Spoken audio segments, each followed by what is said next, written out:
le fil conducteur, ça a été un petit peu les nouvelles missions dans les officines et comment toutes les officines peuvent s'intégrer et intégrer ces nouvelles missions avec des réflexions à la fois pour lever des freins administratifs ou des freins économiques. On a eu des annonces de Nicolas Revel et également table ronde de ce matin sur comment aussi améliorer l'organisation dans les officines pour permettre à toutes les officines, même celles qui n'ont pas de pharmacien par exemple adjoint ou qui ont peu de personnel, de pouvoir s'intégrer dans cette évolution professionnelle.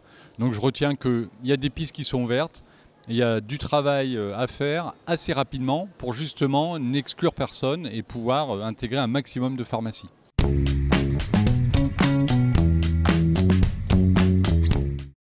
Oui, alors les pharmaciens ont envie d'aller plus loin, que ce soit les pharmaciens titulaires, que ce soit les jeunes pharmaciens, et également, je raisonne même en termes d'équipe, nous avions aussi des représentants des préparateurs.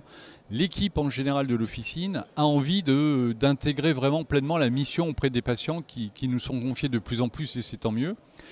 Les réticences, les craintes, c'est est-ce que j'ai le temps de tout faire? La vaccination, les exercices protocolisés qui vont arriver, si je veux m'intéresser à la télémédecine ou aux télésoins, les entretiens que je veux redévelopper, il est évident qu'il faut qu'on apporte des solutions, que l'on ouvre les possibilités aux pharmacies de pouvoir s'organiser pour lever ce dernier frein. Si l'aspect administratif et l'aspect financier est réglé, il faut lever ce frein d'organisation. On a les ressources dans les pharmacies parce qu'on a du personnel qualifié. L'idée, c'est aussi pour les préparateurs de les incorporer plus dans ces missions. Je raisonne en termes d'équipe. Évidemment, le pharmacien a son expertise, le pharmacien initie les choses, mais il faut que dans certaines pharmacies qui le souhaitent et qui voudraient pouvoir utiliser ces dispositifs, que le préparateur puisse être un vrai relais, notamment si sa formation évolue.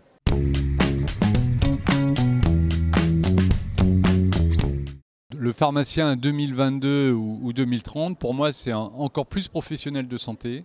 C'est que les pouvoirs publics continuent à lui faire confiance et donc continuent à lui confier des missions, que ce soit la prévention avec la vaccination, que ce soit la prévention de la iatrogénie, que ce soit l'accompagnement des patients. Et donc le pharmacien 2022 et son équipe 2022 ou 2030, ce sont des personnels qui, bien sûr, à côté de la dispensation du médicament, peuvent prendre une prise en charge, assurer une prise en charge globale du patient et qu'on utilise vraiment toutes les compétences du réseau officinal, que ce soit les compétences, on va dire, géographiques avec la répartition, mais les compétences humaines avec toutes les qualités que l'on a à l'intérieur des officines.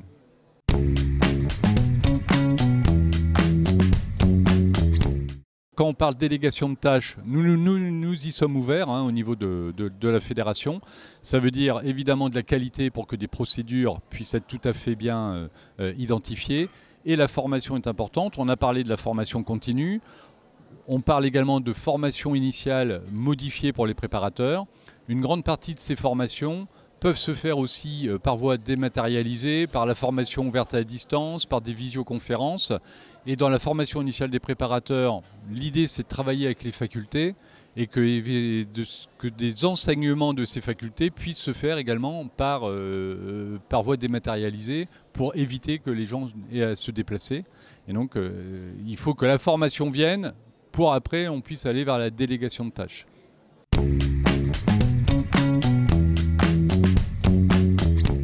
La pharmacie clinique est centrale dans le sens que pour nous, pharmacie clinique égale être auprès du patient.